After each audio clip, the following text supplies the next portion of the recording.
Happy Monday, boys and girls. Today is Monday, March 30th. We are going to start a new read aloud. It's a book called Because of Winn-Dixie, written by Kate DiCamillo. It is a Newbery Honor book, so it's a rather short book, so we may even finish it this week. So I hope you like it. Because of Winn-Dixie, Chapter 1. My name is India Opal Bologna, and last summer my daddy, the preacher, sent me to the store for a box of macaroni and cheese, some white rice, and 2 tomatoes, and I came back with a dog. This is what happened. I walked into the produce section of the Winn-Dixie grocery store to pick out my 2 tomatoes, and I almost bumped right into the store manager. He was standing there all red-faced, screaming and waving his arms around. "Who let a dog in here?" he kept on shouting. "Who let a dirty dog in here?" At first, I didn't see a dog. There was just a lot of vegetables rolling around on the floor, tomatoes and onions and green peppers, and there was what seemed like a whole army of Winn-Dixie employees running around waving their arms just the same way the store manager was waving his. And then the dog came running around the corner. He was a big dog and ugly, and he looked like he was having a real good time. His tongue was hanging out and he was wagging his tail. He skidded to a stop and smiled right at me. I had never before in my life seen a dog smile, but that is what he did. He pulled back his lips and showed me all his teeth. And then he wagged his tail so hard that he knocked some oranges off a display, and they went rolling everywhere, mixing in with the tomatoes and onions and green peppers. The manager screamed, "Somebody grab that dog!" The dog went running over to the manager, wagging his tail and smiling. He stood up on his hind legs. You could tell that all he wanted to do was get face to face with the manager and thank him for the good time he was having in the produce department. But somehow he ended up knocking the manager over, and the manager must have been having a bad day because lying there on the floor, right in front of everybody, he started to cry. The dog leaned over him real concerned and licked his face. "Please," said the manager, "somebody call the pound." "Wait a minute," I hollered. "That's my dog. Don't call the pound." All the Winn-Dixie employees turned around and looked at me, and I knew I had done something big. And maybe stupid, too. But I couldn't help it. I couldn't let that dog go to the pound. "Here, boy," I said. The dog stopped licking the manager's face and put his ears up in the air and looked at me like he was trying to remember where he knew me from. "Here, boy," I said again, and then I figured that the dog was probably just like everybody else in the world, that he would want to get called by a name, only I didn't know what his name was, so I just said the first thing that came into my head. I said, "Here, Winn-Dixie," and that dog came trotting over to me just like he'd been doing it his whole life. The manager sat up and gave him a hard stare, like maybe I was making fun of him. "It's his name," I said. "Honest." The manager, "Don't you know not to bring a dog into the grocery store?" "Yes, sir," I told him. "He got in by mistake. I'm sorry. It won't happen again." "Come on, Winn-Dixie," I said to the dog. I started walking, and he followed along behind me as I went out the produce department and down the cereal aisle and past all the cashiers and out the door. Once we were safe outside, I checked him over real careful, and he didn't look that good. He was big but skinny. You could see his ribs, and there were bald patches all over him, places where he didn't have any fur at all. Mostly, he looked like a big piece of old brown carpet that had been left out in the rain. "You're a mess," I told him. "I bet you don't belong to anybody."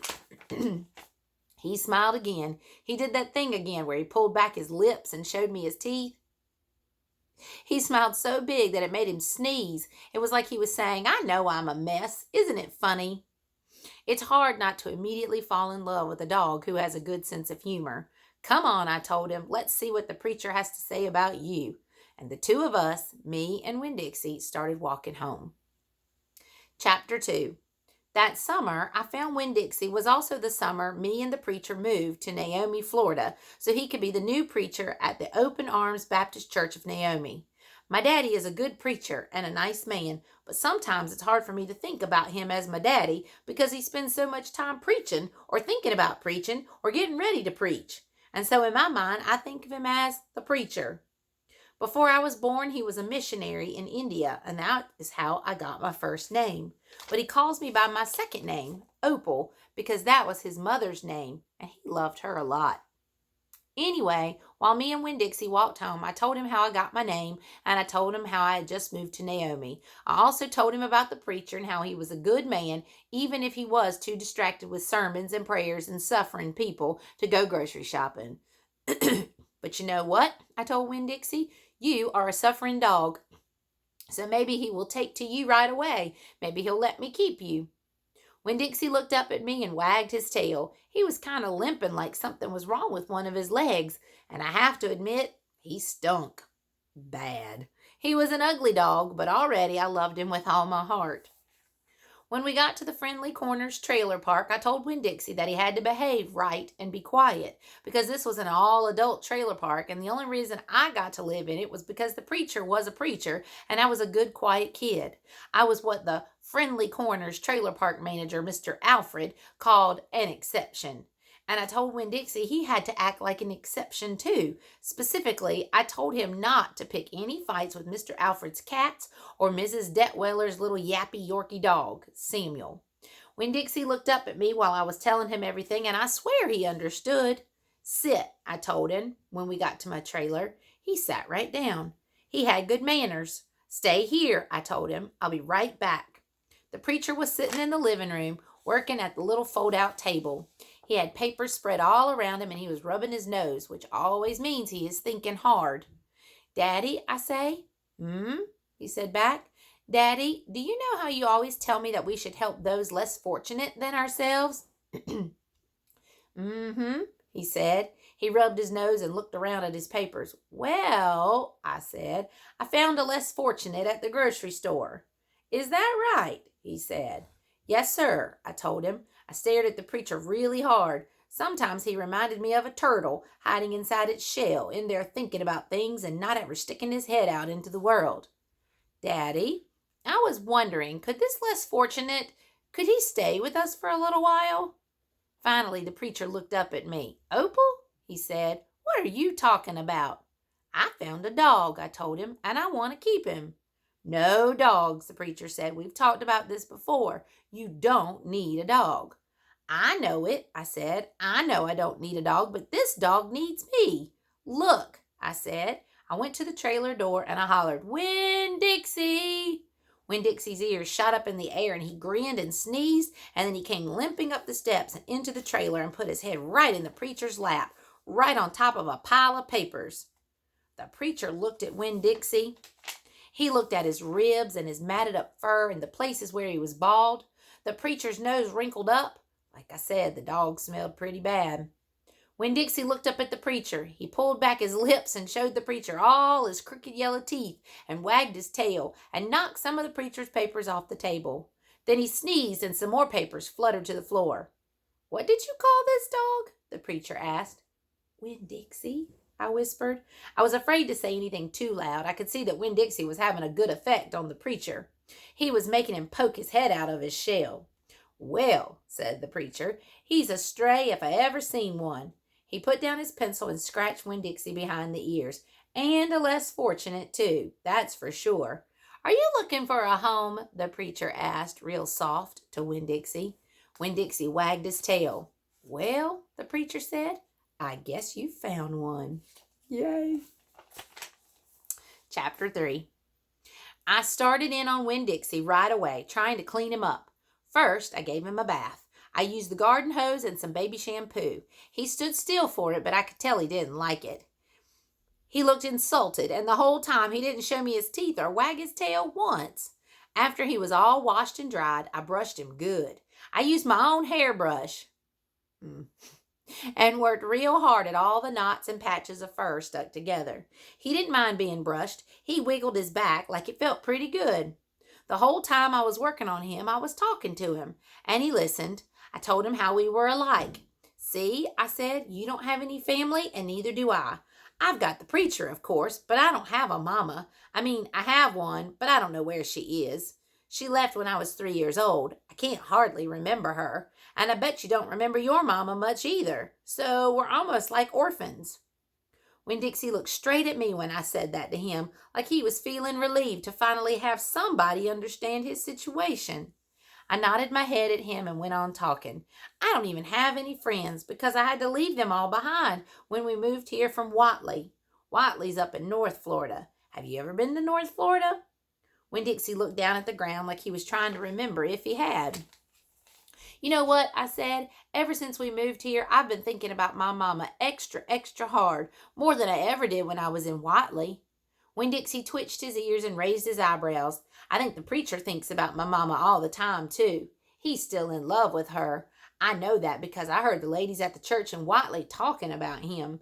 They say he's still hoping she'll come back, but he doesn't tell me that. He won't talk to me about her at all. I want to know more about her, but I'm afraid to ask the preacher. I'm afraid he'll get mad at me.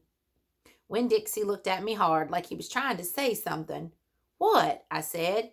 He stared at me. You think I should make the preacher tell me about her? Winn-Dixie looked at me hard. He's so hard he sneezed. I'll think about it, I said. When I was done working on him, Winn-Dixie looked a whole lot better. He still had his bald spots, but the fur that he did have cleaned up nice. It was all shiny and soft. You could still see his ribs, but I intended to feed him good, and that would take care of that. I couldn't do anything about his crooked yellow teeth because he got in a sneezing fit every time I started brushing them with my toothbrush. Oh, yuck, she brushed them with her toothbrush. Ugh, and I finally had to give up. But for the most part, he looked a whole lot better, and so I took him into the trailer and showed him to the preacher. Daddy, I said. He said. He was working on a sermon and kind of muttering to himself. Daddy, I wanted to show you the new Winn-Dixie. The preacher put down his pencil and rubbed his nose and finally looked up. Well, he said, smiling real big at Winn-Dixie. Well now, don't you look handsome? Winn-Dixie smiled back at the preacher. He went over and put his head in the preacher's lap. He smells nice too, said the preacher. He rubbed Winn-Dixie's head and looked into his eyes. Daddy, I said real quick before I lost all my nerve. I've been talking to Winn-Dixie. Is that right? The preacher said. He scratched Winn-Dixie's head. I've been talking to him, and he agreed with me that since I'm 10 years old, you should tell me 10 things about my mama. Just 10 things, that's all. The preacher stopped rubbing Winn-Dixie's head and held real still. I could see him thinking about pulling his head back into his shell. One thing for each year I've been alive, I told him. Please? Winn-Dixie looked up at the preacher and kind of gave him a nudge with his nose. Oh, the preacher sighed. He said to Winn-Dixie, I should have guessed you were going to be trouble. Then he looked at me. Come on, Opal, he said. Sit down, and I will tell you 10 things about your mama. And that is where we're going to stop. So come back tomorrow, and we'll hear those 10 things about her mama and much, much more. Hope you're having a wonderful day. Don't forget to check into your Google Classroom, work on Math Prodigy. If you have not taken your AR test on our last book, The One and Only Ivan, make sure you do it, okay? Love you lots. Bye.